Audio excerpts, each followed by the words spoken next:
ओम शांति। 22 मार्च 2024 के ईश्वरीय महावाक्य। पहले एक नजर मुरली के मुख्य पॉइंट पर। बाबा ने कहा, यह लक्ष्मी नारायण भगवती भगवान है। राजयोग सीखे तब तो भविष्य में भगवती भगवान बने। नई दुनिया में नई आत्माएं देवताएं होते हैं। वहां मनुष्य नहीं कहेंगे। भले है मनुष्य परंतु दैवी गुणों वाले हैं, इसलिए देवी देवता कहा जाता है। मनुष्यों में साइंस घमंड के कारण क्रोध कितना है, यह भी बहुत नुकसानकारक है। मन के तूफान व विकल्प ढेर के ढेर न चाहते हुए भी आएंगे, इसमें मूंझना नहीं है। योग बल से ही माया भागेगी, इसमें पुरुषार्थ बहुत है। भले कहाँ बाहर मुखी होना भी पड़े, फिर भी जितनी फुर्सत मिले कोशिश कर अंतर्मुखी होना चाहिए, तभी पाप कटेंगे। इस समय छोटे बड़े सबकी वानप्रस्थ अवस्था है। बाप के लिए गायन भी है, सर्व की सद्गति करने वाले वह होती ही है पुरुषोत्तम संगम युग पर। और फिर बाबा ने कहा, जैसे मनुष्यों को कलयुग याद है, संगम युग सिर्फ तुमको याद है, तुम्हारे में भी नंबरवार है। इस समय सब ज्ञान नयनहीन अंधे हैं। जब परमात्मा आए तब आकर राह दिखाए। जो गीत व श्लोक अच्छे अच्छे हैं, जिनका हमारे ज्ञान से कनेक्शन है, वह रखने चाहिए। मनुष्य जो योग सिखलाते हैं वह है हठ योग। राजयोग एक परमपिता परमात्मा बाप ही सिखलाते हैं, जिससे मुक्ति जीवन मुक्ति मिलती है। विचार सागर मंथन कर भाषण करने की ताकत उसमें रहेगी जो अपने को आत्मा समझकर फिर बोलते हैं। जितना तुम रुस्तम बनेंगे उतना माया का वार होगा। अंगद व महावीर भी रुस्तम था, तब कहा रावण भी हमको हिलाकर दिखाए। और फिर लास्ट में बाबा ने कहा, यह कान जो परमात्मा बाप का सुनहरी ज्ञान सुनने वाले थे, वह दंत कथाएं सुन सुनकर एकदम पत्थर बन गए हैं।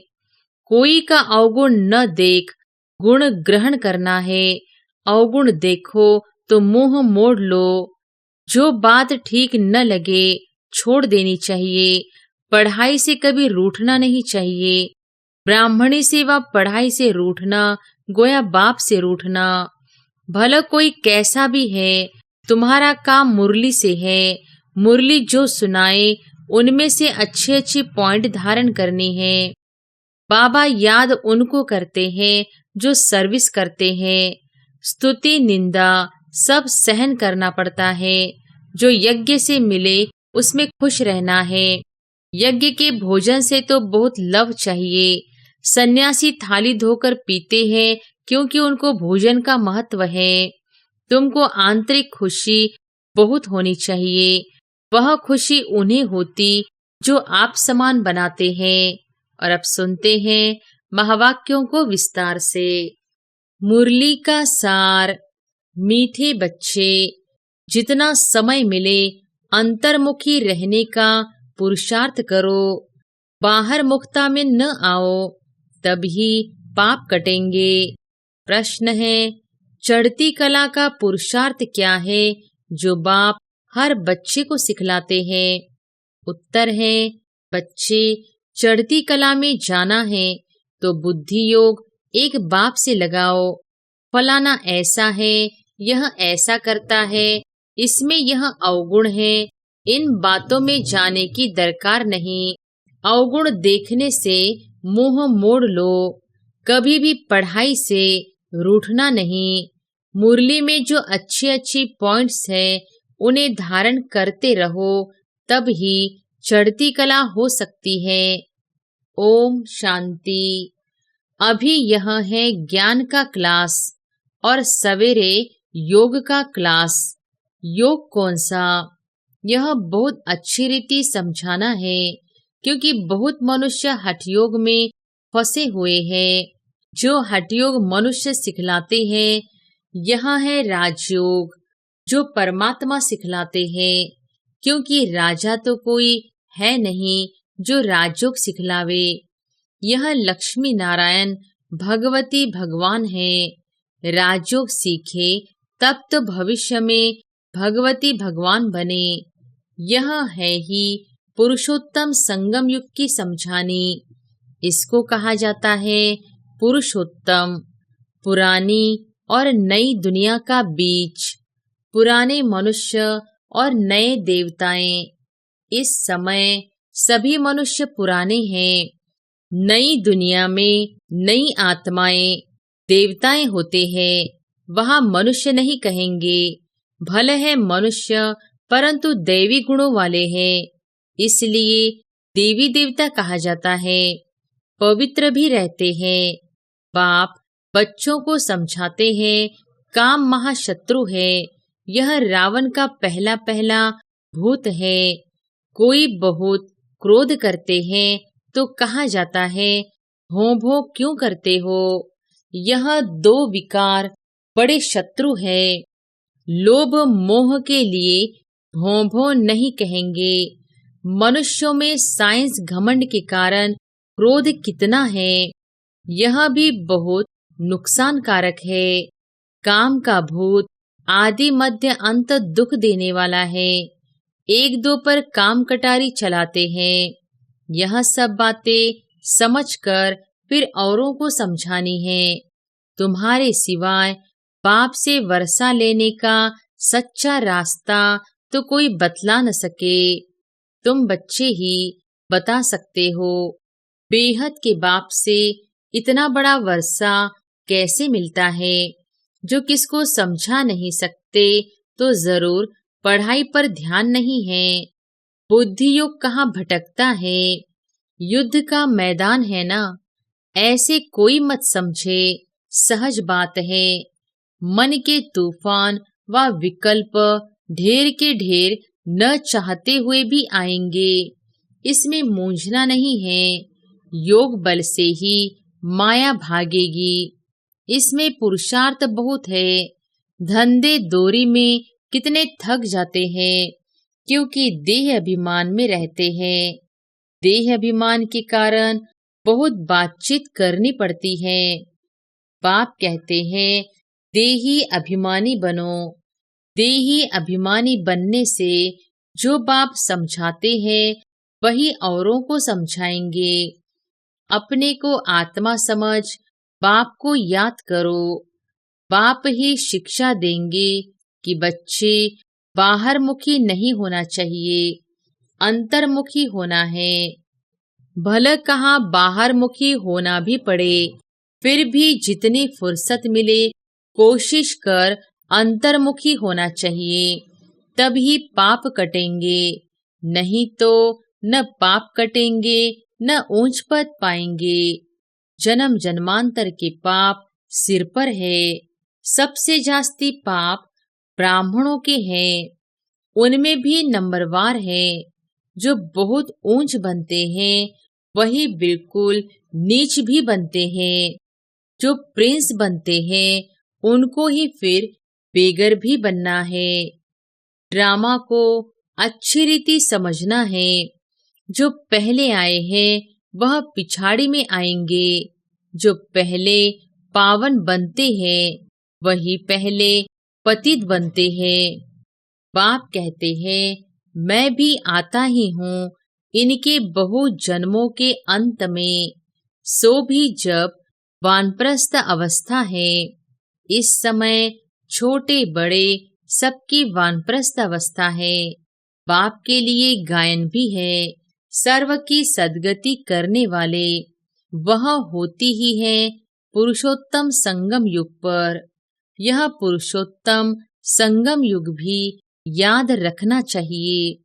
जैसे मनुष्यों को कलयुग याद है, संगम युग सिर्फ तुमको याद है। तुम्हारे में भी नंबरवार है। बहुतों को तो अपना गोरख धंधा ही याद रहता है। बाहर से मोह हटा हुआ हो तो धारणा भी हो जाए। एक कहावत है, अंत काल जो स्त्री सिमरे। जो गीत व श्लोक अच्छे अच्छे हैं, जिनका हमारे ज्ञान से कनेक्शन है, वह रखने चाहिए। जैसे छी दुनिया से जाना ही होगा। दूसरा, नैनहीन को राह दिखाओ प्रभु। ऐसे ऐसे गीत अपने पास रखने चाहिए। बनाए तो मनुष्य ने ही है, जिनको इस संगम का पता ही नहीं है। इस समय सब ज्ञान नैनहीन अंधे हैं। जब परमात्मा आए तब आकर राह दिखाए। अकेले को तो नहीं दिखाएंगे। यह है उनकी शिव शक्ति सेना। यह शक्ति सेना क्या करती है? श्रीमत पर नई दुनिया की स्थापना। तुम भी राजयोग सीखते हो, जो भगवान के सिवाय कोई सिखला न सके। भगवान तो निराकार है, उनको तो अपना शरीर है नहीं। बाकी जो भी है सब शरीरधारी है। ऊंचते ऊंच तो एक बाप ही है, जो तुमको पढ़ाते हैं। यह तो तुम ही जानो। तुम्हारे में भी नंबरवार है, तो तुमको वार्निंग देनी चाहिए। बड़े बड़े अखबार में डालना चाहिए। मनुष्य जो योग सिखलाते हैं, वह है हठयोग। राजयोग एक परमपिता परमात्मा बाप ही सिखलाते हैं, जिससे मुक्ति, जीवन मुक्ति मिलती है। हठयोग से दोनों नहीं मिलते। वह है हठयोग, जो कि परंपरा से चला आता है, पुराना है। यह राजयोग सिर्फ संगम युग पर बाप सिखलाते हैं। बाबा ने समझाया है, जब भाषण करते हो तो टॉपिक्स निकालनी चाहिए, परंतु ऐसे करते नहीं हैं। श्रीमत पर चलने वाले बहुत थोड़े हैं। पहले भाषण लिखो, फिर पक्का करो तो याद आएगा। तुमको ओरली भाषण करना है, तुमको पढ़कर तो सुनाना नहीं है। विचार सागर मंथन कर भाषण करने की ताकत उसमें रहेगी, जो अपने को आत्मा समझकर फिर बोलते हैं। हम भाइयों को सुनाते हैं, ऐसे समझने से ताकत रहेगी। यह बहुत ऊंची मंजिल है ना। पान का बीड़ा उठाना मासी का घर नहीं है। जितना तुम रुस्तम बनेंगे, उतना माया का वार होगा। अंगद व महावीर भी रुस्तम था, तब कहा रावण भी हमको हिलाकर दिखाए। यह स्थूल बातें नहीं, शास्त्रों में यह दंत कथाएं हैं। यह कान जो परमात्मा बाप का सुनहरी ज्ञान सुनने वाले थे, वह दंत कथाएं सुन सुनकर एकदम पत्थर बन गए हैं। भक्ति मार्ग में माथा भी घिसाया तो पैसा भी गंवाया। सीढ़ी नीचे ही उतरते आए। 84 जन्मों की भी कहानी है ना। जो भी भक्ति की है, नीचे ही उतरे हैं।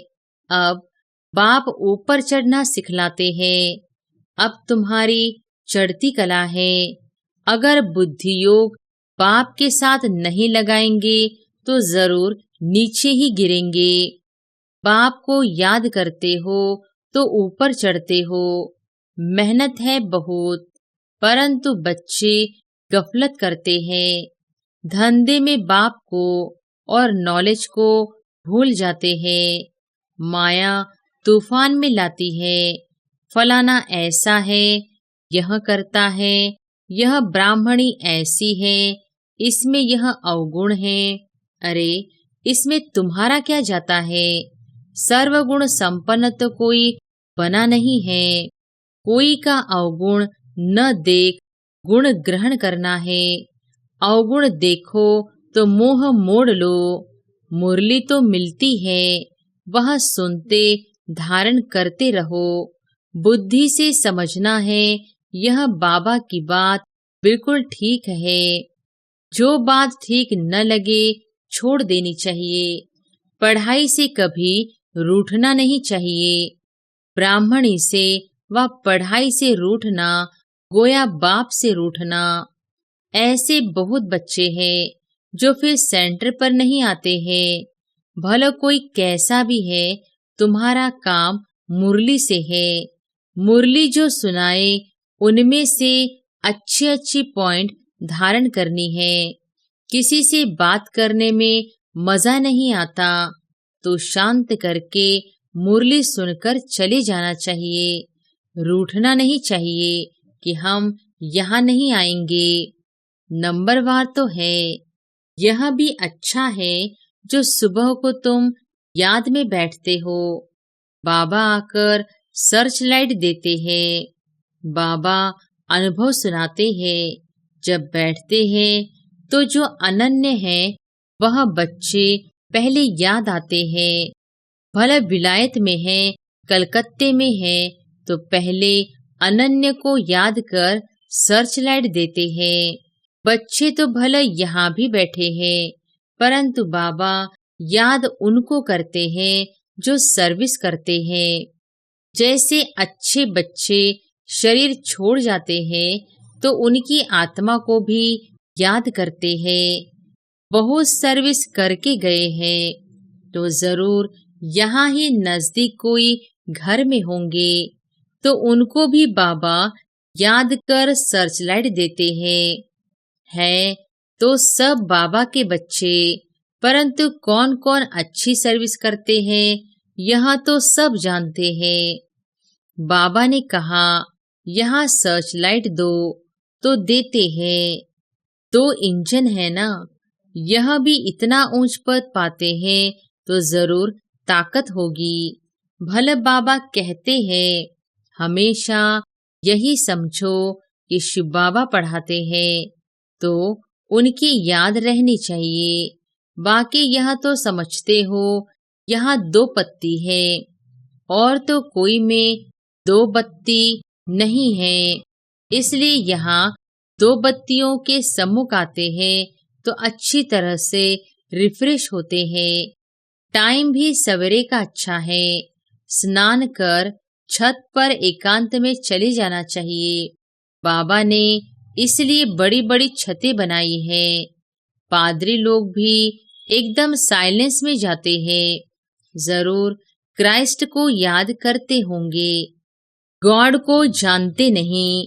अगर गॉड को याद करते होंगे तो शिवलिंग ही बुद्धि में आता होगा। अपनी मस्ती में जाते हैं तो उनसे गुण उठाना है। दत्तात्रेय के लिए भी कहते हैं वह सबसे गुण उठाते थे। तुम बच्चे भी नंबरवार दत्तात्रेय हो। यहाँ एकांत बहुत अच्छा है। जितनी चाहो कमाई कर सकते हो। बाहर तो गोरख धंधा याद पड़ेगा। 4 बजे का टाइम भी बहुत अच्छा है। बाहर कहाँ जाने की जरूरत नहीं है। घर में बैठे हो, पहरा भी है। यज्ञ में पहरा भी रखना पड़ता है। यज्ञ के हर वस्तु की संभाल रखनी पड़ती है, क्योंकि यज्ञ की एक एक चीज बहुत बहुत वैल्यूबल है। इसलिए सेफ्टी फर्स्ट। यहाँ कोई आएंगे नहीं। समझते हैं यहाँ जेवर आदि तो कुछ है नहीं। यह मंदिर भी नहीं है। आजकल चोरी सब जगह होती है। विलायत में भी पुरानी चीजें चोरी करके ले जाते हैं। जमाना बहुत डर्टी है। काम महाशत्रु है। वह सब कुछ भुला देते हैं। तो तुम्हारा सवेरे एक क्लास होता है एवर हेल्दी बनने का, और फिर यह है एवर वेल्दी बनने का। बाप को याद भी करना है तो विचार सागर मंथन भी करना है। बाप को याद करेंगे तो वर्षा भी याद आएगा। यह युक्ति बहुत सहज है। जैसे बाप बीजरूप है, झाड़ के आदि मध्य अंत को जानते हैं। तुम्हारा भी धंधा यह है। बीज को याद करने से पवित्र बनेंगे। चक्र को याद करेंगे तो चक्रवर्ती राजा बनेंगे, अर्थात धन मिलेगा। राजा विक्रम और राजा विक्रमाजीत 2 संवत मिक्स कर दिए हैं। रावण आया तो विक्रम संवत शुरू हुआ, डेट बदल गई। यह चलता है 1 से 2500 वर्ष, फिर चलता है 2500 वर्ष से 5000 वर्ष तक। हिंदुओं को तो अपने धर्म का पता नहीं। यह एक ही धर्म है जो असली अपने धर्म को भूल अधर्मी बने हैं, धर्म स्थापक को भी भूले हैं। तुम समझा सकते हो आर्य समाज कब शुरू हुआ। आर्य सुधरे हुए सतयुग में थे, अनआर्य अभी है। अब बाप आकर तुमको सुधारते हैं। तुम्हारी बुद्धि में सारा चक्र है। जो अच्छे पुरुषार्थी हैं वह खुद भी जानते हैं, औरों को भी पुरुषार्थ कराते हैं। वह है गरीब निवास। गांव वालों को संदेश देना है। 6 चित्र काफी है। 84 के चक्र का चित्र बहुत अच्छा है, उस पर अच्छी तरह समझाओ। परंतु माया इतनी प्रबल है जो सब कुछ भुला देती है। यहाँ तो दोनों लाइट इकट्ठी है, एक बाप की एक इनकी, दोनों जबरदस्त है। परंतु यह कहते हैं तुम एक ही जबरदस्त लाइट को पकड़ो। सब बच्चे यहाँ भागते हैं, समझते हैं डबल लाइट है। बाप सम्मुख सुनाते हैं, गायन है, तुम्ही से सुनो, तुम्ही से बोलो। परंतु ऐसे नहीं, यहाँ बैठ जाना है। 8 रोज काफी है, अगर बिठा दे तो ढेर हो जाए। ड्रामा अनुसार सब कुछ चलता रहता है, परंतु तुमको आंतरिक खुशी बहुत होनी चाहिए। वह खुशी उन्हें होती जो आप समान बनाते हैं। प्रजा बनावे तब राजा बने। पासपोर्ट भी चाहिए। बाबा से कोई पूछे तो बाबा फट से कहते हैं अपने को देखो, मेरे में क्या अवगुण है। स्तुति निंदा सब सहन करना पड़ता है। जो यज्ञ से मिले उसमें खुश रहना है। यज्ञ के भोजन से तो बहुत लव चाहिए। सन्यासी थाली धोकर पीते हैं क्योंकि उनको भोजन का महत्व है। समय ऐसा आना है जो अनाज भी न मिले तो सब कुछ सहन करना पड़ता है, तब पास हो सकेंगे। अच्छा, मीठे मीठे सिकिलधे बच्चों प्रति माता पिता बाप दादा का याद प्यार और गुड मॉर्निंग। रूहानी बाप की रूहानी बच्चों को नमस्ते। धारणा के लिए मुख्य सार। पहली पॉइंट, किसी में भी कोई अवगुण दिखाई दे तो अपना मोह मोड़ लेना है। पढ़ाई से कभी रूठना नहीं है। दत्तात्रेय मिसल सबसे गुण उठाने हैं। दूसरी पॉइंट, बाहर से बुद्धि निकाल अंतर्मुखी रहने का अभ्यास करना है। धंधे दोरी में रहते देही अभिमानी रहना है। बहुत बातचीत में नहीं आना है। वरदान है, ईश्वरीय सेवा के बंधन द्वारा समीप संबंध में आने वाले रॉयल फैमिली के अधिकारी भव। ईश्वरीय सेवा के बंधन द्वारा समीप संबंध में आने वाले रॉयल फैमिली के अधिकारी भव। ईश्वरीय सेवा का बंधन नजदीक संबंध में लाने वाला है। जितनी जो सेवा करता है उतना सेवा का फल समीप संबंध में आता है। यहाँ के सेवाधारी वहाँ की रॉयल फैमिली के अधिकारी बनेंगे। जितने यहाँ हार्ड सेवा करते उतना वहाँ आराम से सिंहासन पर बैठेंगे, और यहाँ जो आराम करते हैं वह वहाँ काम करेंगे। एक एक सेकंड का, एक एक काम का हिसाब किताब बाप के पास है। स्लोगन है, स्व परिवर्तन द्वारा विश्व परिवर्तन का वाइब्रेशन तीव्र गति से फैलाओ। अच्छा, ओम शांति।